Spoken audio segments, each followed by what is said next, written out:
Topics in Chapter 1. Presidential Canvass of 1876. Assailable points of Grant administration. Popular majority for Tilden and Hendricks. Inception of the conspiracy to defeat the popular choice. Senator Barnum, John C. Reid, and the New York Times. William E. Chandler's break-of-day dispatches. Troops ordered to Florida. President Grant's dispatch to General Sherman. Foul operations of conspirators in Florida. Reward by President Hayes and General Barlow.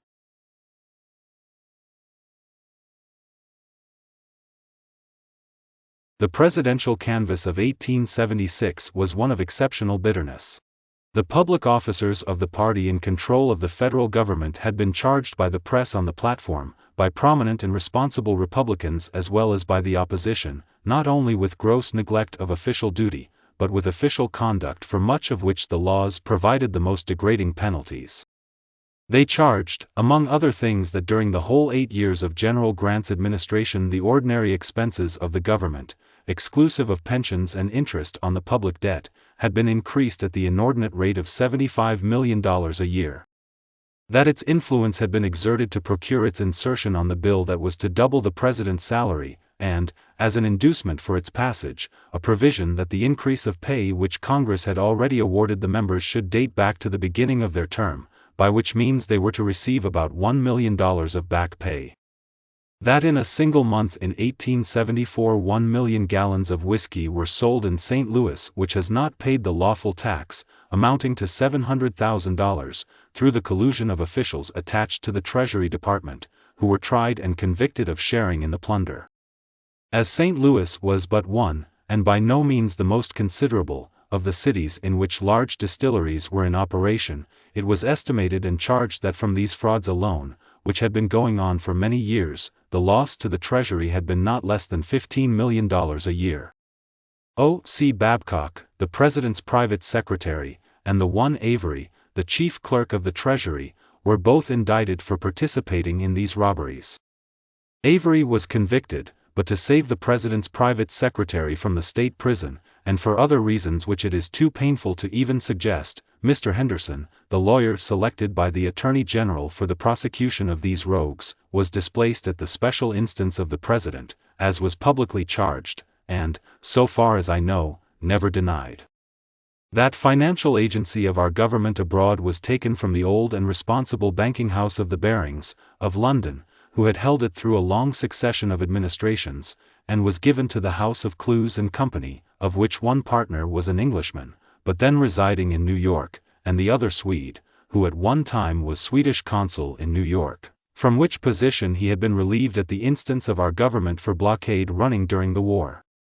To secure their appointment it was charged the Clews and Company agreed, in writing, to give a quarter, or some other portion, of their profits to one Cheever, a notorious familiar at the White House, another quarter to one James A. Van Buren, which name subsequently proved to be a pseudonym, and the appropriation to it was understood to represent a gratification to some personage too important to be named, and the 8th to a brother-in-law of the President. It is not surprising that, with so many divisions, the dividends of Clews and Company were disappointing, and that they soon failed and went into bankruptcy, debtors to the government for a large amount. That the soldiers of the United States were ordered to take possession of the legislative halls of Louisiana in 1874, and drive from the House of Representatives who were opposed to the usurpation of the executive chair by William Pitt Kellogg, the Jonathan Wild of Louisiana politics, who had been placed in it by the aid of a drunken and corrupt judge of the federal court. That George Williams Curtis was compelled to retire from Civil Service Commission, because the circumstances under which several important appointments had been made seemed to him to show an abandonment both of the letter and the spirit of civil service regulations, and because he was unwilling to be held responsible for acts which he considered nothing more nor less than a disregard of public pledges and a mockery of the public faith. That Mr. Bristow, the Secretary of the Treasury, and Mr. Cox, the Secretary of the Interior, who were the only friends of a reformed civil service in the cabinet, were expelled from it because they were its friends. That one Vice President, 1 Speaker of the House of Representatives, 3 Senators, and 5 Chairmen of congressional committees, all partisans of the executive, dishonored themselves, the government and the nation by marketing their influence as legislators, that a Secretary of the Treasury did the like by forcing balances in the public accounts, that an Attorney General did the like by appropriating public funds to his own use, that a Secretary of the Navy did the like by enriching himself and his confederates out of percentages levied upon contractors with his department, while Secretary of War was impeached for high crimes and misdemeanors.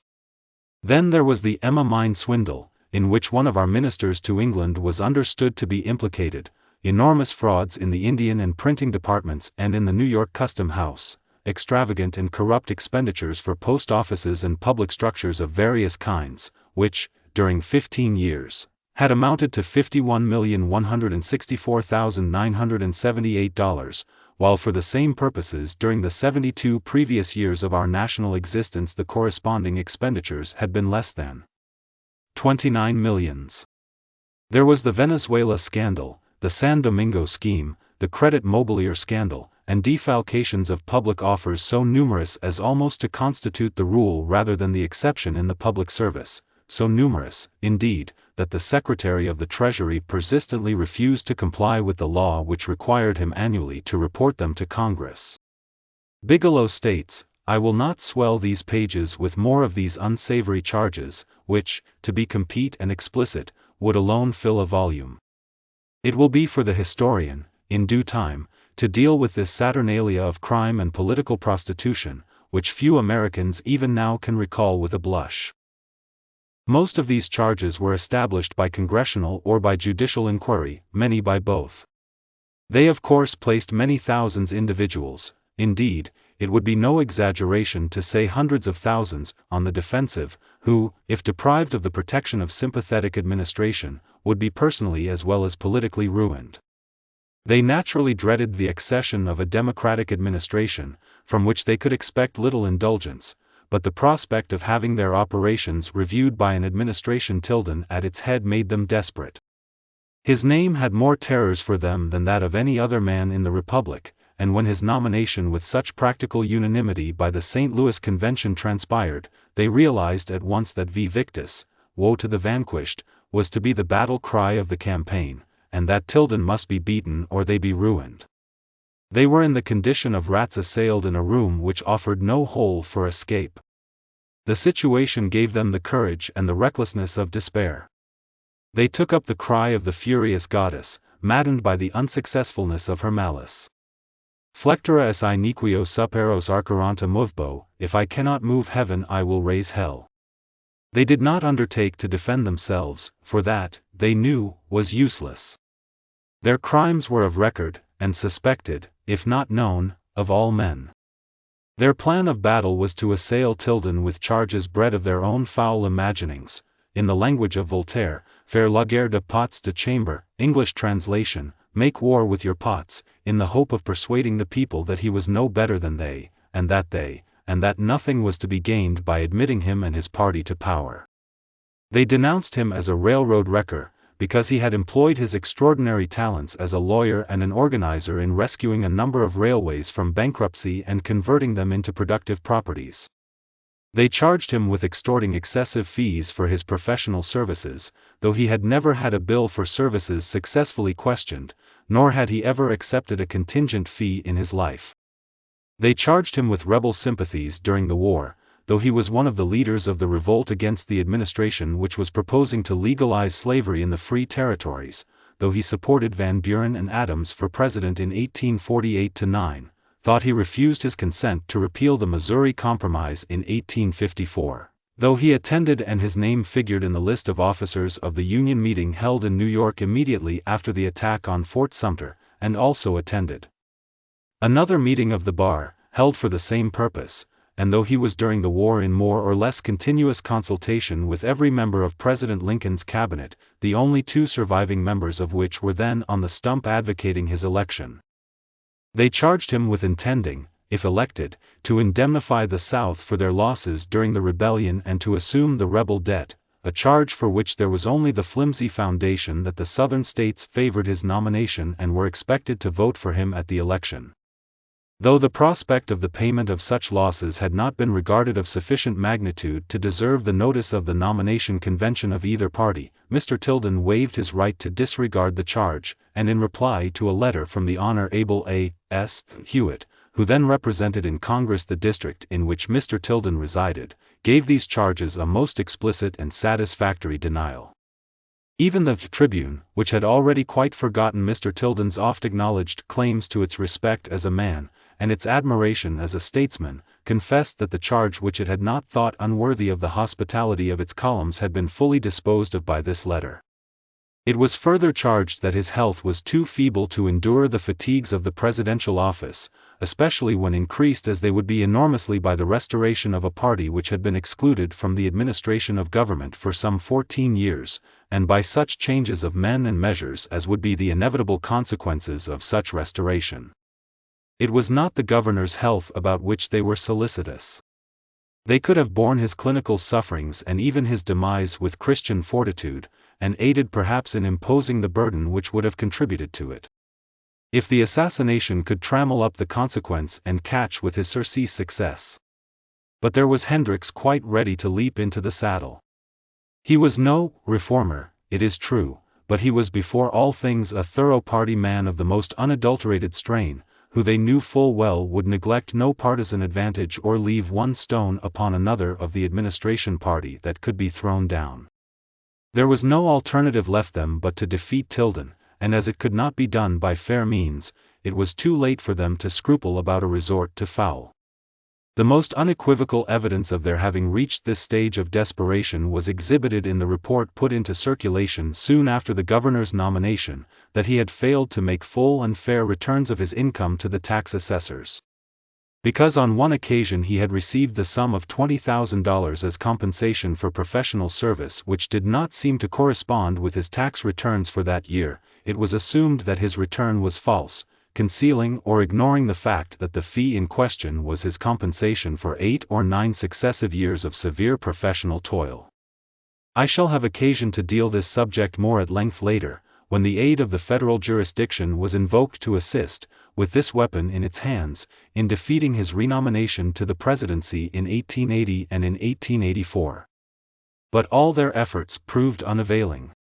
The governor had lived too long in the public eye, his service had been too considerable, his character had sunk its roots too deep into the confidence of his countrymen, and its branches covered too large a territory to be seriously disturbed by such a storm as could be provoked by the reckless misrepresentations of a crowd of rogues whom the people were bent on haling to judgment. At the election, on 7th of November 1876, the total vote for Tilden electors in the United States was 4,300,316, for Hayes, 4,036,016, a majority for Tilden of 264,300, Tilden's majority over Grant majority in 1872, 703,574, Tilden's majority over Grant's majority in 1868, 1,287,128. He was the choice of the people and with a larger majority by some 700,000 than had ever been cast by the people of the United States for any other person. But all this majority did not make him president. The Constitution provides that the people of the several states shall choose electors whose votes are to decide to be counted, or for which candidate, are problems which henceforth, as we shall now proceed to demonstrate, there is no calculus of variations that is competent to solve. As a necessary preliminary to this demonstration, the reader is requested to imagine himself in the editorial rooms of the New York Times, at 10 o'clock on the night of the 7th of November, present John Ford, then editor-in-chief, John C. Reid, editor of the news department, and Charles H. Miller, the present editor of the Times, but then occupying a subordinate position. Sufficient returns from the election had been received to extinguish all hope of electing Hayes, and to warrant the preparation of an editorial article to that effect which appeared in the first edition of the Times, on the 8th. The article commences as follows: The New York Times set to ink this editorial for the morning paper dated November 8, 1876, a doubtful election. At the time of going to press, the result of the presidential election is still in doubt. Enough has been learned to show that the vote has been unprecedentedly heavy.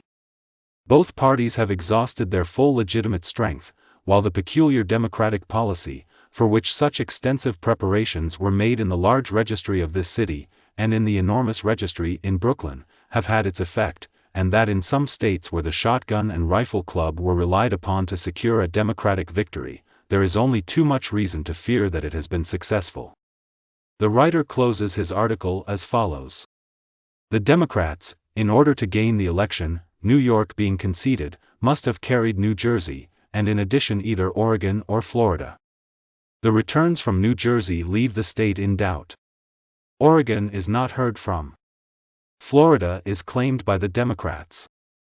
Between 11 and 12 o'clock, and while the editorial gentlemen above names were assembled together to take some refreshments, a note was received from the chairman of the Democratic National Committee, the United States Senator Barnum, of Connecticut, asking what news the Times people had from Louisiana, South Carolina, Oregon and Florida.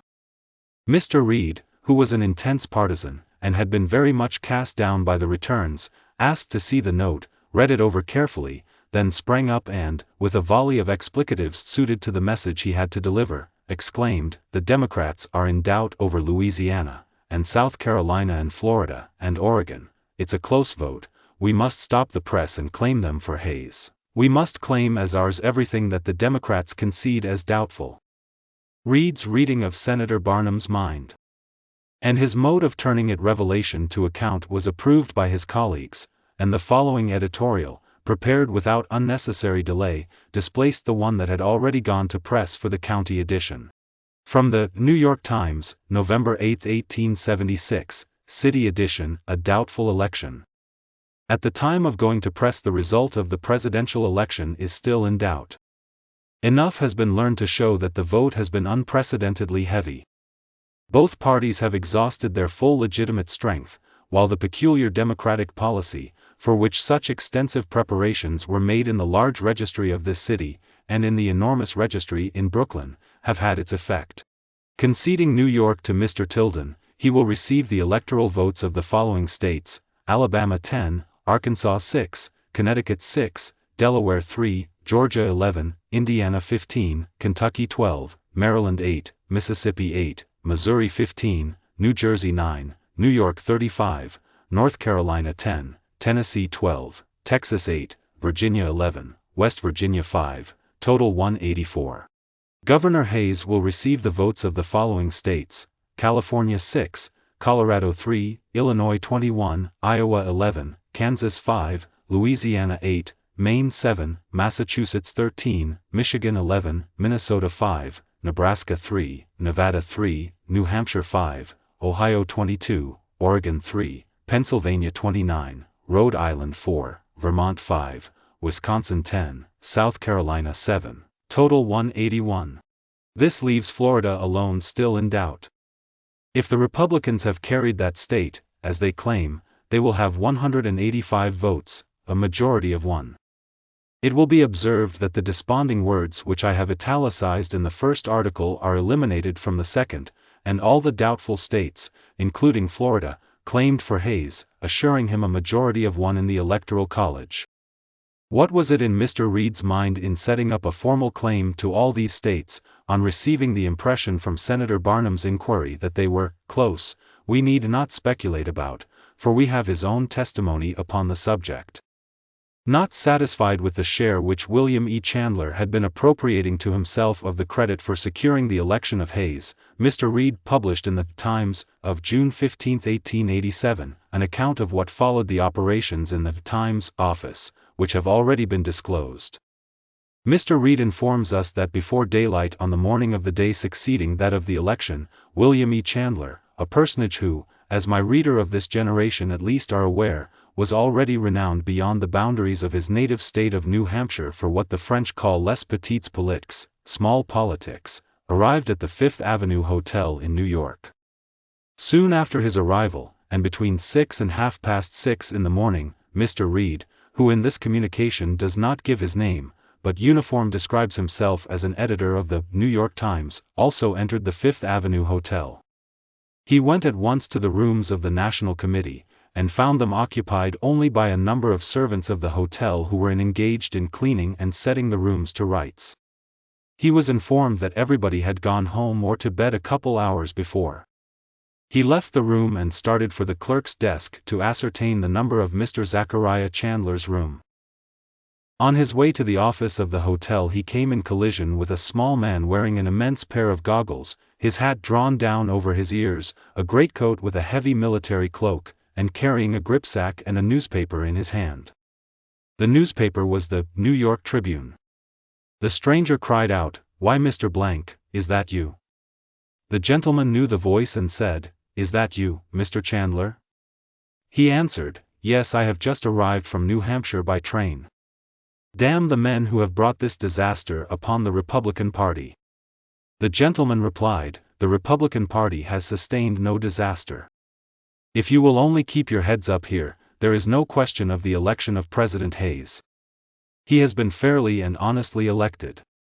Mr. Reid and Mr. Chandler then proceeded to the latter's room in the hotel. The visitor went over the ground carefully, state by state, from Maine to Oregon, counting the electoral vote in each state, and showing the vote as it was finally counted for Hayes and Tilden. After he had finished, William E. Chandler said, "Well, what do you think should be done?" The gentleman replied, "Telegraph immediately to leading Republicans, men in authority, in South Carolina, Florida, Louisiana, California, Oregon, and Nevada." Mr. Chandler made no reply to this proposition, but said, "We must go and see Zach." After some difficulty, Mr. Reid and William E. Chandler succeeded in finding Zach Chandler's room. The door was shortly opened, and Mr. Zachariah Chandler was discovered standing in his nightdress. Footnote: Mr. Zachariah Chandler was then a member of the United States Senate from Michigan, and also chairman of the Republican National Committee. William E. Chandler then said, closing the door, "Here is a gentleman who has more news than you have, and he has some suggestions to make." To which Zach Chandler replied, "Yes, I know him." "What is it?" with which he seated himself on the edge of the bed. William E. Chandler then said, "The gentleman will tell you the story himself. He understands it better than I do." The gentleman then went over the details of the election, and added the recommendations he had made to William E. Chandler. The chairman of the National Committee lay down and said, "Very well, go ahead and do what you think necessary." Mr. Reid and William E. Chandler then rushed in company to the telegraph office in the hotel. It was not yet open for business. It would not be open for an hour or more. The gentleman said, "I'll have to take these messages to the main office of the Western Union." Chandler called a servant and directed him to have a carriage brought to the 23rd Street entrance. Then Chandler said, "Well, what do you want to do?" The gentleman replied, "We'll first telegraph to Governor Chamberlain, of South Carolina." The gentleman dictated the dispatch, as follows, to D.H. Chamberlain, South Carolina, "Hayes is elected if we have carried South Carolina, Florida and Louisiana. Can you hold your state? Answer immediately." Chandler took the dispatch in shorthand, as dictated. The following dispatch was then dictated to S.B. Conover, Tallahassee, Florida. "The presidential election depends on the vote of Florida, and the Democrats will try to wrest it from us. Watch it and hasten returns. Answer immediately. Do not be cheated in returns. Answer when sure. To S.B. Packard. Of Louisiana, the following dispatch was sent: "The presidential election depends on the vote of Louisiana, and the Democrats will try and wrest it from you." Mr. Reid says dispatches of like import were sent to Oregon and California. He then adds, William E. Chandler signed with his own name the dispatches to Oregon and to Gorman, of San Francisco. To the dispatches sent to Conover, Packard, and Chamberlain, the narrator's recollection is he signed the name of Zachariah Chandler. William E. Chandler at one took the telegraph blanks and wrote from his stenographic notes the dispatches above printed, the gentleman standing by him taking every dispatch as he finished, and carefully reading it. When the last dispatch was transcribed, Chandler handed it over to the gentleman and said, "Are they all right?" He was informed that they were. The gentleman jumped into the carriage waiting and told the driver to go to the main office of the Western Union with all possible speed. Probably the quickest time ever made by a carriage from the Fifth Avenue Hotel to the Western Union was made that morning. Arriving at the Western Union office, the gentleman went to the receiver's desk and handed in the dispatches. The receiver replied, "The National Committee has no account here, and we can't do it. Why not charge them to the New York Times account?" The gentleman replied, "All right," and the receiver immediately handed them back to him to be countersigned. This was promptly done. The gentleman returned to his carriage and was driven back to the Fifth Avenue Hotel. There was still nobody stirring connected with the National Committee. The New York Times has never to this day, June 15, 1887, been reimbursed by the National Committee or William E. Chandler, nor has William E. Chandler, or any National Committee ever offered to repay the Times for the telegraph tolls or for any of the expense incurred on that morning. Here we have, upon the most authentic possible testimony, a quasi-official account of the first stage in the erection of the complicated structure of fraud by which the choice of the American people was to be defeated and their executive government delivered over to a usurper. That the Tilden and Hendricks ticket was entitled to 184 electoral votes was undisputed. That the Hayes and Wheeler ticket was entitled to 165 electoral votes was also undisputed. There were 369 electors in all. The Tilden ticket, therefore, with 184 votes, needed by one more to give it the majority required for an election. The Hayes ticket, having only 166 electoral votes assured, required 19 more votes to ensure the election. The 4 votes of Florida, the 8 of Louisiana, and the 7 of South Carolina made just 19. To get one of these votes was sufficient to elect Tilden and Hendricks. To elect Hayes and Wheeler it was necessary to get the whole 19. The Times of the 9th followed up the operations initiated in its columns the previous morning by boldly claiming to have returns 27 which gave the election to Hayes, though it could have had nothing of the kind. If it had any returns of such import, they were of course simply the partisan reverberations of Chandler's dispatches. The battle won, Republican victory in the nation, Governor Hayes elected president and William A. Wheeler vice president. The Republicans carry 21 states, casting 185 electoral votes, a Republican majority in the next Congress. The dispatches received since our last issue confirm the reports on which the Times yesterday claimed 181 electoral votes for Governor Hayes. On Wednesday the following states were put down as surely Republican: Colorado, California, Illinois, Iowa, Kansas, Maine, Massachusetts, Michigan, Minnesota, Nevada, Nebraska, New Hampshire, Oregon, Ohio, Pennsylvania, Rhode Island, Vermont, Wisconsin, Louisiana, and South Carolina. Some of these states were claimed by Democrats, but all intelligence, thus far received, not only shows that the above estimate was correct, but Florida, which was left in doubt, has gone Republican by at least 1,500 majority. Our latest dispatches say 2,000, and that the 2 Republican congressmen are also elected. Encouraging reports were received from Oregon early yesterday morning, and in the afternoon came the decisive news that the Democrats conceded the state, which had given a Republican majority of over 1,000, and gained a Republican congressman. In Nebraska the same condition of affairs was shown. There the Republican majority rose to 8,000. Dispatches from Nevada made it certain that the state had gone for Hayes. The latest news from South Carolina shows a Republican victory, the Democrats conceding the state to Hayes and the Republicans claiming 5,000 majority. Louisiana is one of the states which the Democrats have claimed, but our dispatches, coming from various sources in the state, show that it has gone Republican. The latest intelligence points to the certain election of Governor Rutherford B. Hayes to the presidency, and a Republican victory in the nation. In no other newspaper in New York City or elsewhere, I believe, was a serious doubt expressed of Tilden's election. It was conceded in the Times office, and but for the inquiry of Barnum I am assured, upon the best authority, that the question of his election would never have been raised. The evidence which that inquiry furnished of the closeness of the voted operated like an open basement window at night to a burglariously disposed passerby. If the vote was so close as this inquiry warranted the suspicion that it was, what was easier for the administration, with its control of the army, of all the federal offices, including the judiciary, and with all the patronage of the federal government in reserve, to warp the Tilden vote sufficiently to give Hayes the 19 votes which he lacked.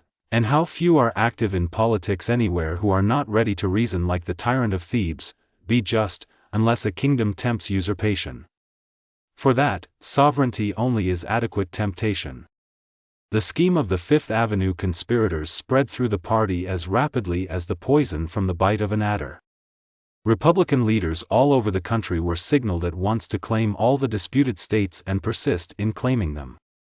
At the same time it was arranged to send men, who could be depended upon, to each of the states whose electoral vote was to be tampered with, to provide ample means for such contingencies as might arise, and finally to open communication with the President and Secretary of War to secure for the returning boards such protection for the work expected of them as they might require. Senator Zachariah Chandler, chairman of the National Republican Committee, proposed to take charge of Florida, and a credit was opened for him at the Centennial Bank in Philadelphia, whose officers were his friends. William E. Chandler, the man with the immense pair of goggles, also went to Florida, and the Department of Justice ordered its detectives to report to him in Tallahassee. Thomas J. Brady, with a force of special agents of the Post Office Department, followed the handlers with money for immediate use. William A. Cook, of Washington, was sent to Columbia, South Carolina. The election took place on Tuesday, the 7th, and before Thursday night the 9th, these men were all on their way to their posts. Footnote: George W. Childs in his reminiscences reports that a Republican senator and other leading Republicans were early at his office the day after the election to meet General Grant, who was then at Philadelphia attending the closing exercises of the Centennial Exposition, and the guest of Mr. and Mrs. Childs. These gentlemen insisted that Hayes was elected, notwithstanding the returns. Mr. Childs tells us that Grant did not agree with them, but contented himself with merely expressing a negative opinion. On the same day, or night rather, the following orders were issued to General W. T. Sherman by J.S. Cameron, Secretary of War, all dated from Philadelphia. 10 p.m. Order 4 companies of soldiers to Tallahassee, Florida, at once. Take them from the nearest points, not from Louisiana or Mississippi, and direct that they be moved with as little delay as possible. 11 p.m. In addition to the 4 companies ordered to Tallahassee, order all troops in Florida to the same point, and if you haven't more than the companies named, draw from Alabama and South Carolina. Advise of the receipt of this and your action. 11:15 p.m. Telegraph General Ruger to proceed once to Tallahassee, Florida, and upon his arrival there to communicate with Governor Stearns. Say to him to leave affairs in South Carolina in hands of an eminently discreet and reliable officer. General Grant, who evidently had not yet been let fully into the scheme mapped out in the early morn of the day after the election, and who was satisfied that Tilden had been duly elected, did not quite comprehend the motive for all these military preparations for securing a fair election which had been held 3 days before. He evidently had suspicions that something was afoot, the nature and purpose of which there was a manifest disposition to disguise, if not altogether to conceal, from him. He concluded therefore, to do a little telegraphing on his own account and without the intermediation of his guileless Secretary of War.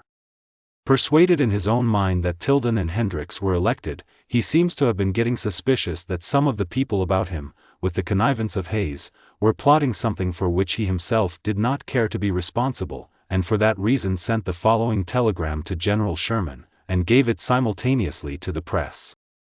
To General W. T. Sherman, Washington, D.C., instruct General Augur, in Louisiana, and General Ruger, in Florida, to be vigilant with the force at their command to preserve peace and good order, and to see that the proper and legal boards of canvassers are unmolested in the performance of their duties. Should there be any grounds of suspicion of fraudulent counting on either side, it should be reported and denounced at once. No man worthy of the office of President would be willing to hold office if counted in, placed there by fraud. Either party can afford to be disappointed in the result, but the country cannot afford to have the result tainted by the suspicion of illegal or false returns. Signed, U.S. Grant.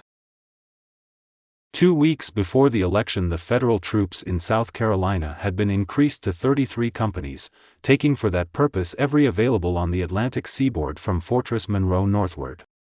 The president's telegram, whatever the motive that inspired it, was not in accordance with the plans of the conspirators.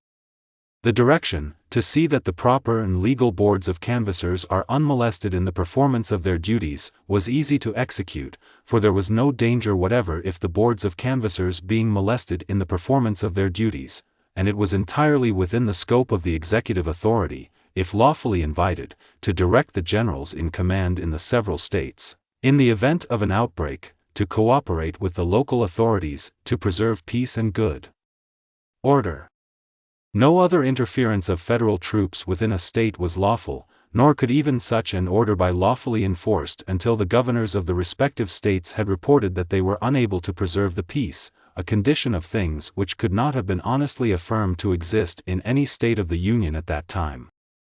But how were commanding generals to comply with the second-term Grant's last telegram, and see whether there were any grounds for suspicion of fraudulent counting on either side? And to whom were they to report and denounce it? In Louisiana the canvassers all, without exception, were Republicans. And in Florida all but one were Republicans. Was it false counting by his own party the president wished his soldiers to guard against? If so, he did not send enough, or at least enough of the right kind. How, too, could the commanding generals ascertain whether there were any grounds of suspicion of fraudulent counting, unless they had been directed to supervise the reception, as well as the canvassing, of the returns? But this was equivalent to an impeachment of the integrity of the returning boards.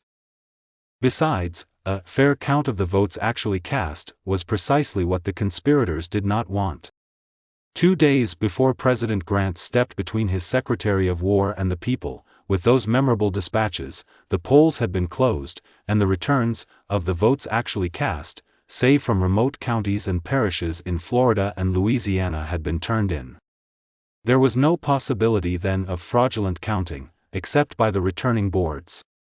When President Grant sent those dispatches of the 10th of November, it is evident that if he really meant what he said, he was not aiming his gun at any Democratic influences at work in the disputed states, but at the reckless crowd about him who were tampering with the returning boards.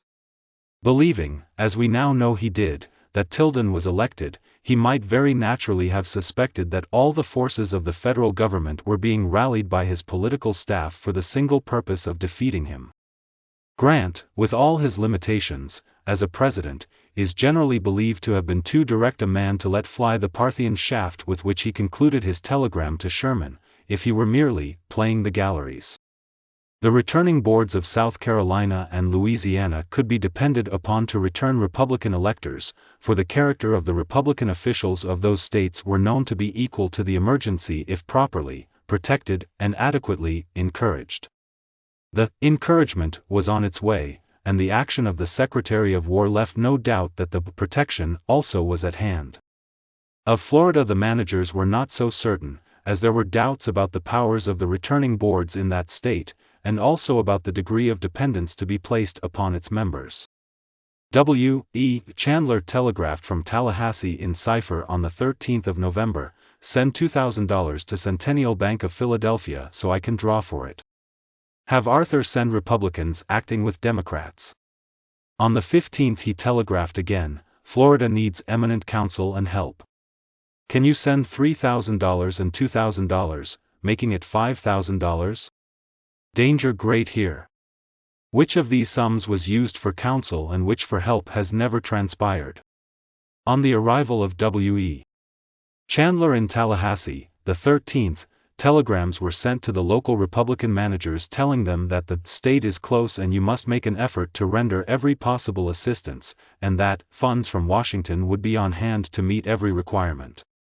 Chandler's promised that counsel and protection should not be wanting, and that the funds from Washington were on their way, were very well as far as they went, but Chandler was not the candidate for the presidency, and there was no satisfactory evidence that Hayes, if elected, would feel under any obligation to take up Chandler's paper.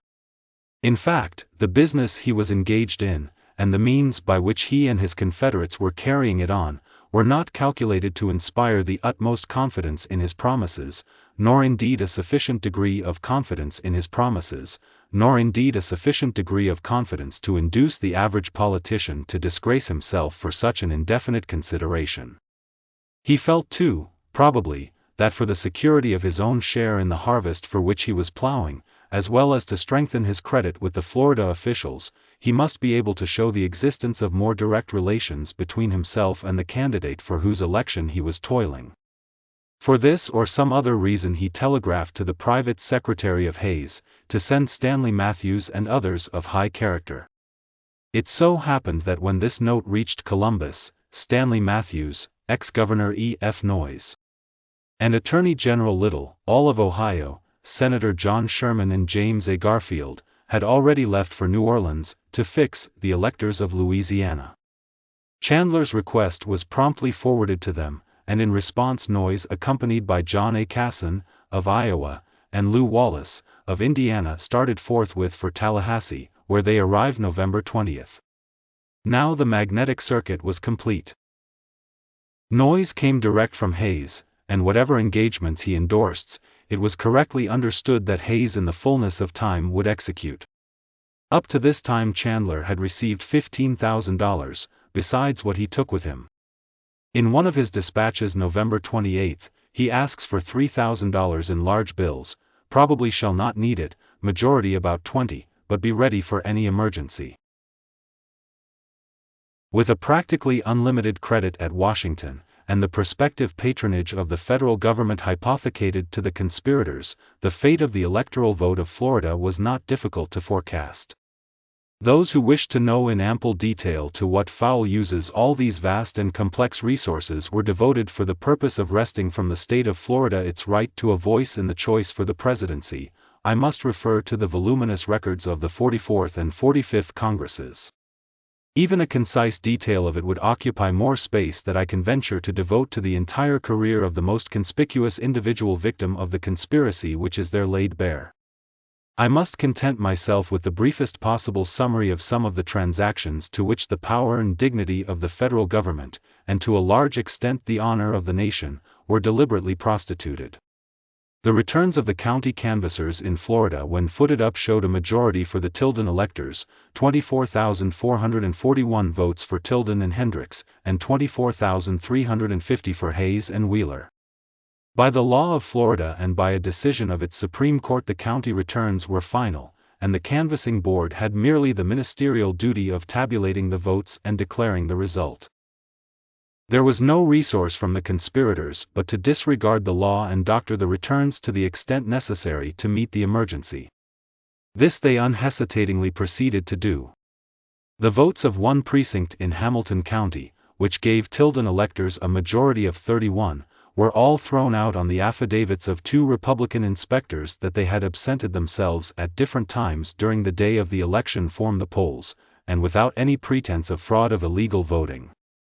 The other votes of another precinct of Jackson County, Florida, which gave the Tilden electors 291 votes and the Hayes electors 77, were thrown out because the inspectors went to dinner after locking the ballot box in a secure place and leaving the key with the Republican inspector, who certified to the returns and testified that there was no fraud nor wrong about the election. The entire votes of Manatee County, 262 for the Tilden electors to 26 for the Hayes electors, were thrown out on the ground that there had been no registration, when the fact was that Governor Stearns would not appoint a county clerk, that there might be no registration in this strong Democratic county. There was no pretense of fraud, or that any illegal vote had been cast. Governor Stearns was rewarded with the appointment of Commissioner of Hot Springs, Arkansas at $10 a day, within 30 days after the Hayes inauguration. The votes of Key West, 401 for Tilden and 59 for Hayes, were all rejected because the election officers failed to complete the certificate of their returns on the day of the election, without any imputation or pretense of fraudulent voting. The ballots had been counted after the close of the poll on the night of the election, the result announced, and the certificate partly made out, when a bottle of ink was upset and a new certificate had to be made. This was postponed until the following morning when the ballots were recounted and found to tally exactly with the count of the previous day, except that one more ballot was found for the Republican electors. While no pretext was too flimsy to procure the rejection of votes for a Democratic elector, no crime was so flagitious as to exclude a vote for a Republican elector. The Negro clerk and Negro inspector of Alachua County brought with them L.G. Dennis, the Republican boss of that county, a blank for the returns of the election already signed and sealed, the figures not yet filled in. When asked by Dennis for the vote of their precinct, they said 178 Republican and 141 Democratic. At this Dennis expressed great indignation and said the business had not been properly managed. The blacks expressed contrition and were sent to an upper room, supplied with printed list of voters of the county, and from this proceeded to add 219 names to the poll list and as many votes for the Republican candidates. Notwithstanding that one of the inspectors made an affidavit that the return was forged and false, it was counted and allowed by state canvassers. Dennis procured one of the Democratic inspectors to corroborate the returns of the Negro inspector and clerk by a bribe of $100, and another affidavit of the same character from one Floyd Dukes was procured at the price of $25. When the alter ego of Mr. Hayes, ex-Governor Noyes, to whom was assigned the defense of this fraud before the state canvassers, wanted Dennis subsequently to support the transaction by his testimony before a congressional committee, Dennis gave him to understand that he did not propose to do any swearing. His own testimony upon this point is worthy of reproduction. Question: Did Mr. Noyes ask you to become a witness yourself in regard to the precinct? Answer: Yes, sir. Question: Were you a witness or had you made an affidavit with reference to box number 2 of Archer Precinct, which affidavit was to be used before the returning board? Answer: No, sir, I never made any statement whatever for that purpose. Question: State the conversation which took place between you and Mr. Noyes in regard to your appearing as witness before the returning board in reference to box number 2 at Archer Precinct. Answer: He did express that desire several times. I do not know that he ever spoke of it but once as though he intended to put me on the stand, and then I advised him not to do it. Question: What did you say to him, and what did he say to you? Answer: I do not recollect the exact words, but I think he said in a familiar sort of way that he should put me on the stand that day. I suggested to him that I should be a detriment to his case if he did, and that I thought he had better not do it. Question: Can you repeat the exact words which you used in reference to your being a detriment to his case? Answer: I cannot, but I made it strong. I may have said that unless he was ready to abandon his case, he had better not put me on the stand. I may have made it as strong as that. I wanted to give him to understand that I did not want to go on the stand to make any statement under oath. I cannot repeat the exact words, but it was said with sufficient force to have the desired effect. Question: Did Governor Noyes, after you told him in form of words that it would be inconvenient to his case to put you on the stand, ever refer to that refusal on your part to go on the stand in any form of words? Answer: I think he jocosely said one day that I was not very forward about swearing, of something of that kind. Question: Wasn't it something like this: You talk very well enough, Dennis, but you don't swear? Answer: Something to that effect. For his services in maintaining the validity of this return, Noyes was rewarded soon after Hayes' inauguration, with the mission to France. The county judge and clerk of the election board of the 7th Precinct of Jefferson County stole a bundle of 100 Democratic tickets, which the inspectors had tied up as they were counting the ballots, and left in their place 100 Republican tickets. The clerk confessed his crime and fled the state to avoid prosecution. Though the facts were all proven before the returning board, the return was accepted and counted. The county judge and clerk were rewarded with clerkships in the land office at Washington, with a salary of $1,200 each per annum. In the Monticello precinct of Jefferson County, all but 5 of the Democratic ballots were stolen and Republican ballots substituted and counted. Joseph Bowes, who was the inspector at precinct number 13, Leon County, procured a lot of small Republican tickets to be printed in very fine type, and on thin paper. These tickets, spoken of in Florida as "little jokers," he had printed at the official Republican printing office. Before the election he showed them to Mr. McClin, and stated his purpose in using them. The plan was to fold them up inside the ballots that were voted, and have them surreptitiously cast, or otherwise smuggle them into the ballot boxes, which their small size easily admitted of. McClin advised Bose not to use them. After the election, Bose stated that he had managed to smuggle 73 of them into the boxes of his precinct, and he told McClin, after the state had been awarded to the Democrats, and it was known Drew was to be governor, that he was in a scrape on this account, and that he had to clear out for stuffing the boxes. The evidence establishing this fraud of ballot box stuffing was before the returning board, but the return for precinct number 13, Leon County, was accepted. General Francis C. Barlow, ex-Attorney General of New York, was one of the visiting statesmen who went to Florida at President Grant's request to witness a fair count of the ballots actually cast. Dennis and Chandler soon discovered that Barlow was not the sort of man they required to deal with the Alachua case, and Noyes was assigned in his place.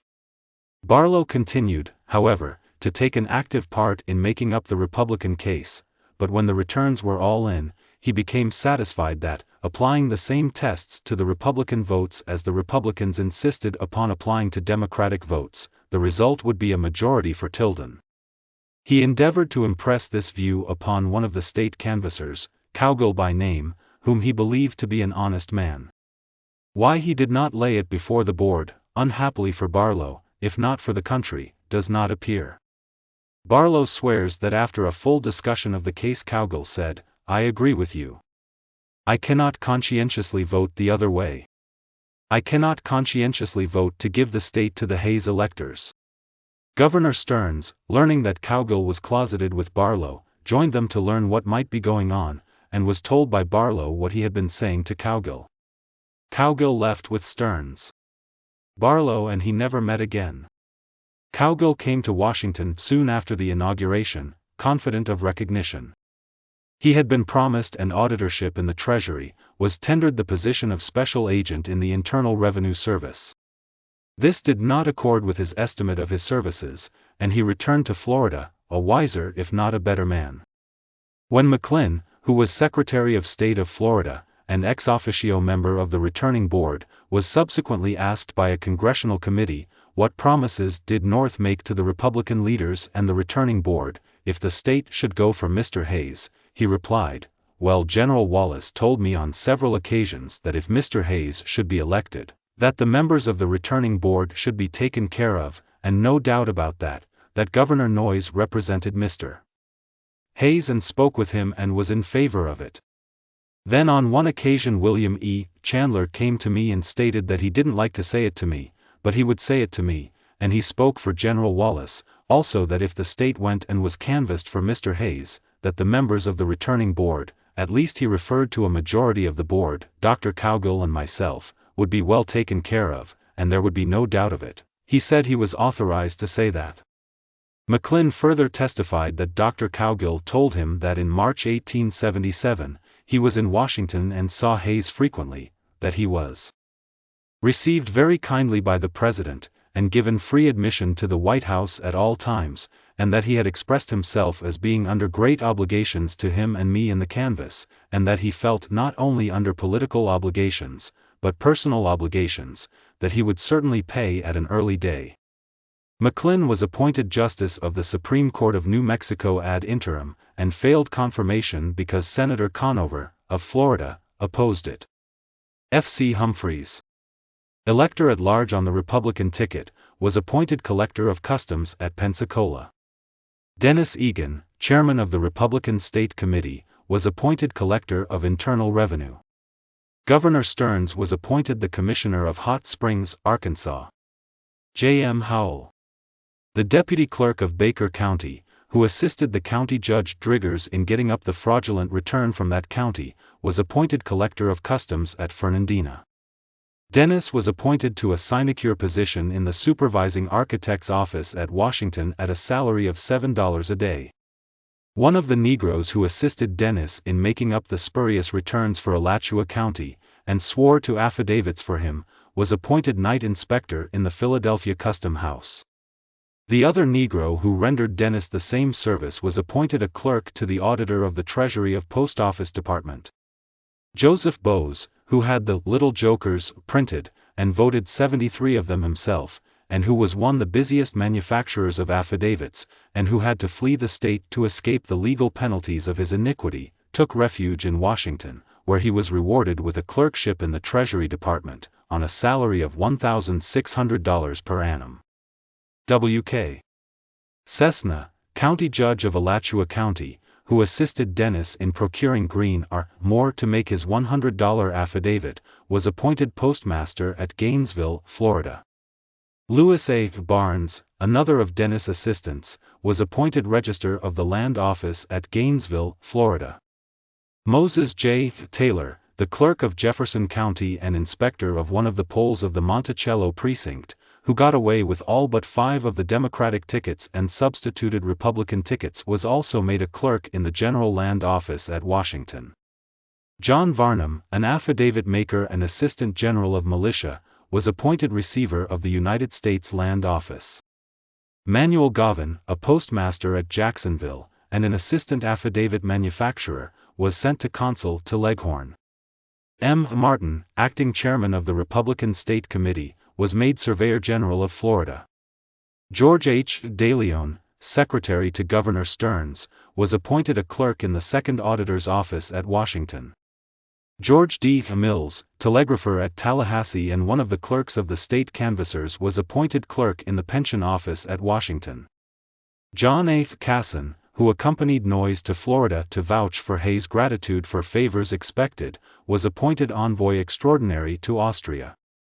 Lew Wallace, for like service, was appointed governor of New Mexico, declining which, he was sent to Constantinople as minister resident. F. N. Wicker, the collector of customs at Key West, upon whose testimony the state canvassers rejected the poll number 3 of that town, was continued in office. Thomas J. Brady, second assistant postmaster general, who carried the money to Chandler, accompanied by H. Clay Hopkins, agent of the Postal Division of New York City, William T. Henderson, L. L. Tilball, B. H. Camp, Alfred Morton. All post office inspectors were retained in office by President Hayes. Tilball was subsequently promoted to the United States Marshalship of Arizona. William E. Chandler, not receiving a prompt reward for his services, turned upon the chromo president he had hung up in the White House for deserting his Louisiana and South Carolina coefficients, and practically acknowledged that Hayes had never been elected president by the people.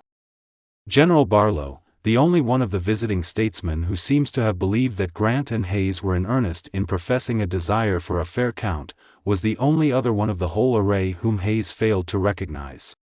He was charged with disloyalty to the party, and put into Coventry, where it has since left him to chew the cud of sweet and bitter fancies.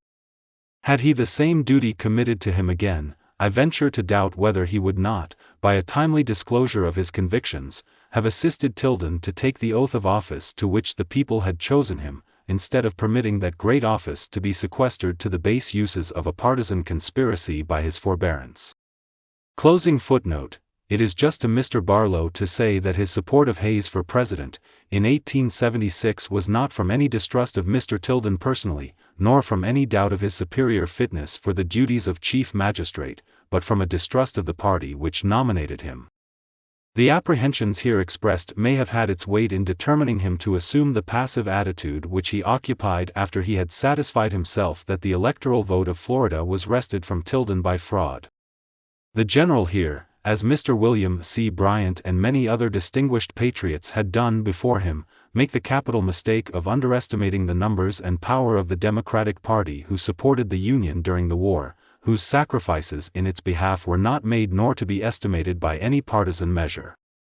Mr. Lincoln, in selecting for his cabinet advisers a majority of lifelong Democrats, to say nothing of his generals, of whom by far the larger proportion who distinguished themselves were of the same party, displayed, in my judgment, a wiser appreciation of the political forces upon which he had to depend for the preservation of the Union. End of Chapter 1, Volume 2.